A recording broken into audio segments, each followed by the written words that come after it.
नमस्कार, आपण पाहत आहात महाराष्ट्र नंदन न्यूज 24। बातमी आशीची बदल घडवेल।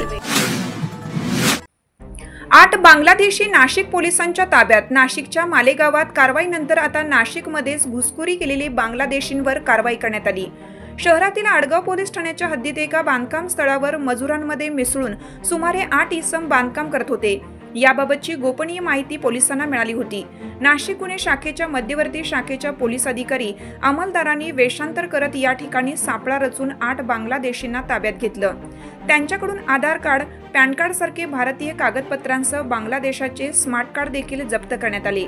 नाशिक शहर पोलीस देखील अलर्ट झाले असून ओळख लपवून शहरात कुठे मोलमजुरीची कामे करत बांगलादेशींचे वास्तव्य आहे का याबाबत शोध घेण्याचे आदेश पोलीस आयुक्त संदीप कर्णिक यांनी दिले होते।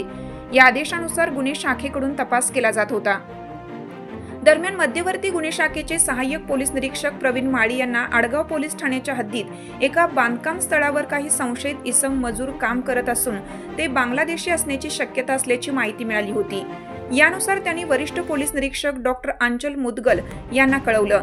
त्यांनी गुन्हे शाखेचे पोलीस उपायुक्त प्रशांत बच्छाव, सहाय्यक पोलीस आयुक्त संदीप मिटके यांना माहिती देऊन सूक्ष्म नियोजन केलं। 4 दिवस या बांधकाम स्थळावर पोलिसांनी वॉच ठेवून संशयितांना जाळ्यात घेतले। त्यांच्या विरुद्ध आडगाव पोलीस ठाण्यात परकीय नागरिक कायदा व बनावट कागदपत्रे बनवून त्याद्वारे फसवणूक केल्याप्रकरणी गुन्हा दाखल करण्यात आला आहे। बांग्लादेश नेशनल आईडी कार्ड है ये 3 लोगों के पास पाया गया है। ये एक दूसरा उनका बर्थ सर्टिफिकेट का उनका डॉक्यूमेंट है।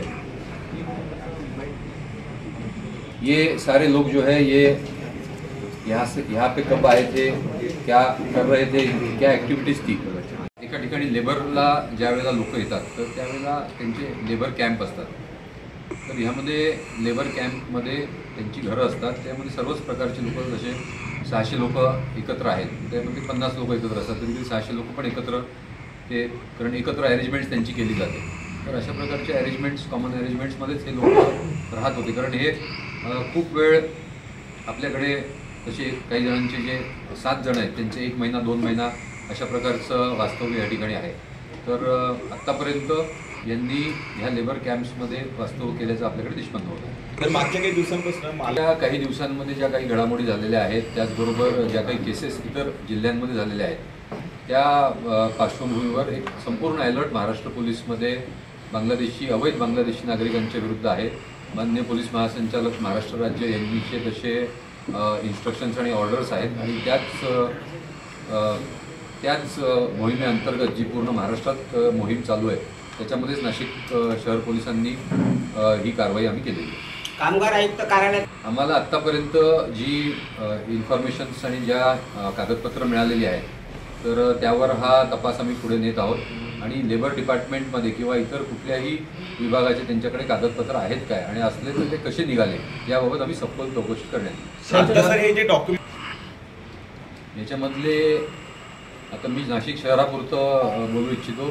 इतर बाहेरच्या कुठल्या जागेचं नाव घेणं संयुक्तिक होणार नाही, पण आत्तापर्यंत ते जे डॉक्युमेंट्सवरचे जे ॲड्रेस वगैरे ते नाशिकमधले नाही आहेत। पण मला वाटते आपण हे तपासामध्ये जे निष्पन्न होईल त्याच्यावर आपण आता कुठल्याही इतर जिल्ह्याचा किंवा इतर जागेचं नाव घेणं योग्य होणार नाही। आपल्या जी कारवाई केलेली आहे ती आपण त्या लॉजिकल कन्फ्युजनपर्यंत घेऊन जाण्याचा प्रयत्न। सर, पण हे कागदपत्र त्यांनी काढलेले आहेत ते काय जो इसम आहे जो 12 वर्षापासून या ठिकाणी राहतो ते त्याचे डॉक्युमेंट जुने आहेत। बाकी जे 2 जे आत्ता सध्या आलेले ते त्यांचे नवीन स्वरूपात काढलेले आणि त्याचा कधी त्यांनी काढला, कोणाच्या रिकमेंडेशनवर काढला किंवा त्याच्यामध्ये प्रोसिजर फॉलो झालेली होती का, तर ह्या प्रकारचा तपास चालू आहे। त्यांच्यासोबत काही महिला जे लोक पकडलेले आहेत तर त्याच्यामध्ये आपल्याला हे 8 इसम आहेत। आणखीन त्याच्यामध्ये कोण आहे का ह्या 600 जणांमध्ये किंवा इतर कुठेही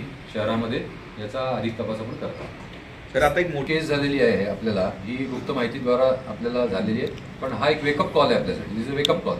त्यामुळे अशा प्रकारचे जे सर्व कुठे कुठे काम करणारे इसम आहेत आणि त्यांना एम्प्लॉय करणारे कॉन्ट्रॅक्टर्स असतील किंवा इतर कोणी व्यावसायिक असतील तर त्यांना आपण विश्वासात घेऊन त्याचबरोबर हे सर्व जे लोक काम करत आहेत नाशिक शहरामध्ये तर त्यांच्या चेकिंगची मोहीम नाशिक शहर पोलीस राबवणार आहे. ज्या कन्स्ट्रक्शन साईटवरती हे लोक ते सापडले, आता आपण इंडिव्हिज्युअल लोकांची नावं घेणं संयुक्तिक होणार नाही, पण आडगाव पोलीस स्टेशनच्या अंतर्गत ही केस झालेली आहे आणि ह्याचा तपास आम्ही आडगाव पोलीस स्टेशनचे सिनियर पी आहे, जे की ATS ला आपल्याकडे इंचार्ज होते आणि ATS करून आलेले आहेत, त्यामुळे आम्ही हा तपास त्यांच्याकडे केलेला आहे. आणि माझी आपल्याला विनंती राहील की माझ्या मागे उभे असलेली ही सर्व मंडळी जी आहेत, म्हणजे माळीसाहेब आहेत, नंतर हे जे आपले काही अंमलदार आहेत, तर ते सर्वजण त्यांनी खूप ही केस वर्कआउट केलेली आहे. तर आपण त्यांनाही जरा आपण विचारावं, त्यांची आपण जरा बाईट घ्यावे आणि त्यांनी केलेल्या कामाला जर आपण आपल्या माध्यमातून प्रोत्साहन दिलं तर मला वाटतं आणखी अशा खूप कारवाई होतील. या कामगिरीबद्दल त्यांना प्रोत्साहन पण आपल्यातर्फे काय दिल्या जाणार आहे?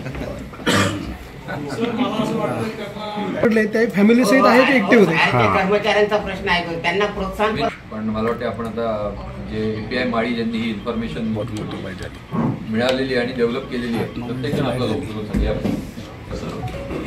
महाराष्ट्र नंदन न्यूज 24 नाशिक. संपादक सुनील सूर्यवंशी.